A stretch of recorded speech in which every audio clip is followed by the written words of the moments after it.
For me, there were 6 key parts to the match. Liverpool showed overwhelming numerical superiority in midfield. When attacking, Liverpool players moved away from the ball, giving the ball carrier more space to run into.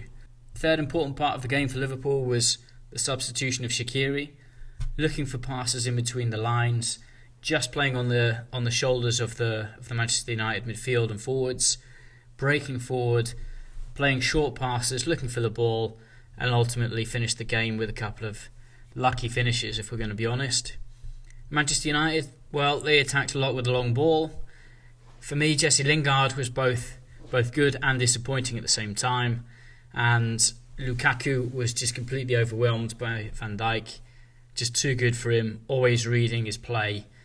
Finally, for Manchester United, the substitution of Fellaini and the change of system got United back into the game, and Fellaini's aerial power and danger in the penalty area almost got United a goal and potentially a win. We start off by looking at the 2 systems from both teams. Liverpool, well, as you can imagine, Mourinho would have expected them to start with their traditional 4-3-3 formation. And Manchester United, they set up with a 5-4-1 system. And now we've just put the teams together.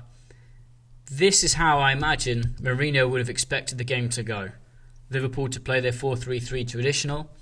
And I think it would probably come as a surprise to Jurgen Klopp that they played 5 at the back.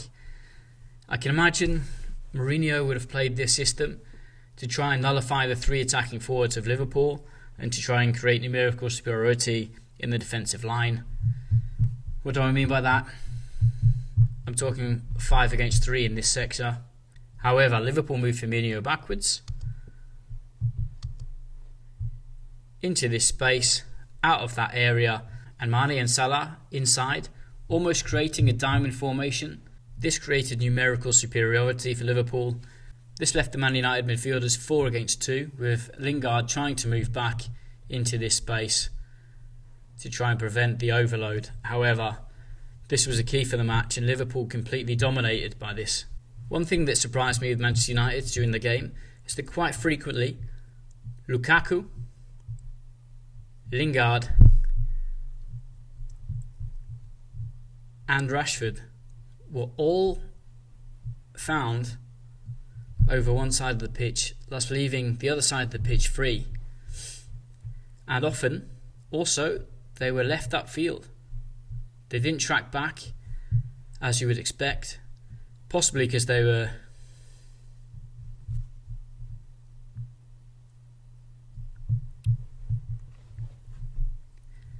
One thing that surprised me during the game was that frequently Lukaku, Rashford and Lingard were caught on one side of the pitch, thus leaving Liverpool free with Fabinho in this area here to pick up the pieces on the edge of the box. And it just added to Liverpool's dominance, with only 2 players in midfield against 4. The laziness of Lingard, Lukaku, less so Rashford, really left Manchester United with problems. And when the ball was on the opposite side, quite frequently Robertson got forward and Lingard didn't track him back, thus giving him the space on this wing to cause Manchester United problems. I'm using this clip to highlight Liverpool's superiority in the middle of the pitch. Here I've highlighted the 3 centre forwards. They're now out of the game as the ball is played into the middle. In the middle now we can see the 2 centre midfielders for Manchester United and the 3 Liverpool centre midfielders, which I spoke about in the tactical system earlier. When the ball comes through here, we can see Firmino isn't in the centre forward position like we would expect in a 3-man attack. Instead, he drops back just in between the defensive line and the midfield line, therefore making it difficult for those 2 centre midfielders and then forcing one of the centre backs to come out and meet him. Here we can see the ball is then played by Keita into that area, and Liverpool have got superiority in this section. Now I'm just highlighting the 5 defenders for Manchester United playing against 3 players. Those 3 players in this situation is Mane, Salah, and just out of your screen is Robertson, who's storming up the left wing. And there of course is Firmino in the space which is now going to force Bailey to jump out and try and pressure him. This was right at the start of the game and shows Liverpool's dominance in the central areas. Here the Manchester United forwards seem to be playing in the 5-2-3 system. Liverpool make this pass into midfield and the two Manchester United midfielders come out to press. Remember, we said that Liverpool have a numerical superiority in the middle of the pitch. They've got three midfielders there, and all they need to do is break through those two midfielders to be on against the defence. Here the two Manchester United centre midfielders have been cut out. Lingard drops back, and number 36 Manchester United steps out to try and stop Liverpool having superiority in this area. It doesn't work though. They break out, and now look at the space which Mohamed Salah and Firmino have got. Firmino could receive the ball in between the lines, and Salah now is behind the number 36 and in between Bailey and the right back. Any pass through there and Liverpool are in. As it happens, they do make this pass, but slightly overhit, and Liverpool don't quite make the most of the opportunity. This is an example of Liverpool moving away from the ball carrier. So when they've broken through the line here, the Manchester United defence, there's 5 defenders, and at this moment there's 3 forwards and Mane running with the ball. The Liverpool players are going to move away from the ball carrier, which is Mane. They're going to run in between the lines for Manchester United's defence, forcing the back and allowing space for the ball carrier to run into. So here we can see that he's been able to run all the way to the edge of the box. Liverpool players are still trying to move in behind the Manchester United defence. When it gets to the edge of their own box, United know they're in trouble and they have to push out.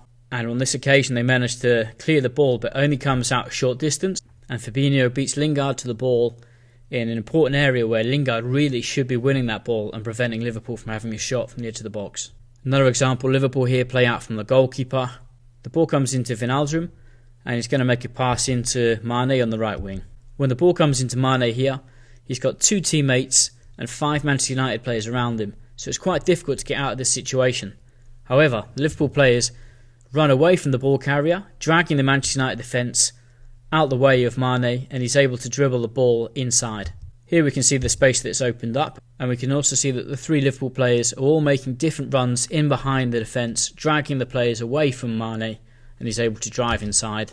He gets pretty close to the edge of the penalty area before they try to step out.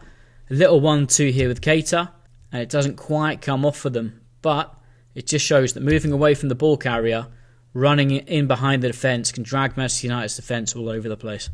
And Manchester United are lucky to clear. Just going to talk briefly about the good and the bad of Lingard. Lingard, for me, makes some really great moves, looks for the space in behind the Liverpool defence.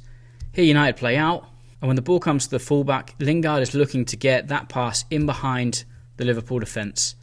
On this occasion the pass doesn't come off, but it's really good movement and a good sign of intent from Lingard to try and get United back into the game. More good play here from Lingard again. Here United are going to make a pass out wide. Before I show that, check out the position of Keita. He's not sure if he should go to the pass on the outside or if he should block the pass on the inside. Here, I think he should probably be blocking the pass inside and then move out to the wing later. But because he's caught in 2 minds, the ball gets through easily. And at this moment here, if he'd have been blocking the pass inside, he could have then come back out and prevented this pass going inside, where Jesse Lingard makes a great little run side on, shows the way he wants the pass, just inside there, just in between the Liverpool defence, and if that pass comes in, he's so well orientated that he should get a shot on goal. So this is the best of Lingard. And now for the bad of Lingard. Here he's going to close down the ball, and the Liverpool defender is just going to make a simple pass into Fabinho, and he's turned his back on it. He's scared of the ball. You can't be doing that. You've got to be trying to stop that ball, win it back, and get United on the score sheet and ahead at Anfield. Second thing I didn't like about Lingard in the game, here he controls the high ball really well, turns on it, and instead of trying to give the ball into a teammate, he tries to nutmeg Keita, which he does. Keita barely touches him as the ball goes through his legs, and instead of running it around and carrying on with the ball, he stops, puts his hands up at the referee, instead of moving out to try and win the ball back and start a counter-attack. Liverpool have a great opportunity here, and it's all because Lingard's trying nutmegs and doesn't go after the ball. You've got to be stronger. Final thing about Jesse, here, when the ball comes into him now, he's got to hold the ball up. He needs to get his teammates into play. He can't lose the ball. Instead, he's weak, he's on the floor, he loses possession, and if this was Shaqiri for Liverpool, we wouldn't have lost possession in this area and United would have been on the counter-attack. Lingard needs to be stronger. He needs to adapt to this part of the game. Okay, so this is looking at Shaqiri now. Came on as sub and changed the game for Liverpool. He moves into this area here in between the two Manchester United players. He's looking to receive the ball side on, just like Lingard was before. And when he receives the ball, he drives through and makes a pass through into that space into Salah. It didn't come off, and a few seconds later, exactly the same. Tries to receive the ball in between the line from the Manchester United players. He does receive the ball, turns, makes a pass out into Firmino, who then gets his cross away, and Liverpool have an opportunity to score again. Here United try to make a counter-attack forward, and Lukaku and Van Dijk battle for the ball. Van Dijk is too strong for him, and Liverpool are in possession. This time in the second half, United make a clearance. The ball comes out in towards Lukaku, but he's surrounded by two Liverpool centre-backs, and again Van Dijk just nips in front of him and steals the ball back and keeps Liverpool's momentum on the high. Lukaku needs to hold the ball up for Manchester United. Mourinho brought on Fellaini in the second half, and he brought him on for an aerial threat. Fellaini did cause a few problems and almost put United in front. Here we can see him just hovering around the penalty area, and Lukaku, who I'm highlighting now, didn't really do much during the game. However, on this occasion, his strength wins the ball back and United get in a good position to make a cross. Here we can see Young, who's won the ball back and is about to put a cross into the box. And if there's one thing that Fellaini is good at, it's attacking balls which come in away from the goalkeeper and towards him, especially when he's got height superiority over the defender. In this case, the ball comes a little bit short, but he does have height superiority over Robinson at the back post.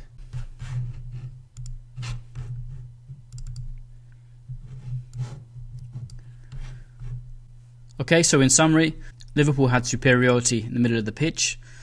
When they attacked, their players moved away from the ball, creating space for the ball carrier. Shaqiri came on, changed the game, receiving in between the lines, short passes, combining him with the play, and ended up getting a couple of deflected goals. Lingard was good and bad at the same time, could have offered a lot more for me, quite disappointed with his performance.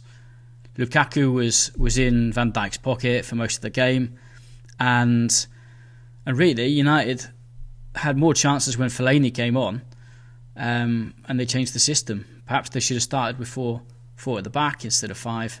There were of course other factors with regards to the game of how United played, lots of long balls during the game, poor pressing, large gaps in between the forwards and the defence, players not getting back. However, these 6 factors here for me were the main factors in the game, and Liverpool in the end thoroughly deserved the victory.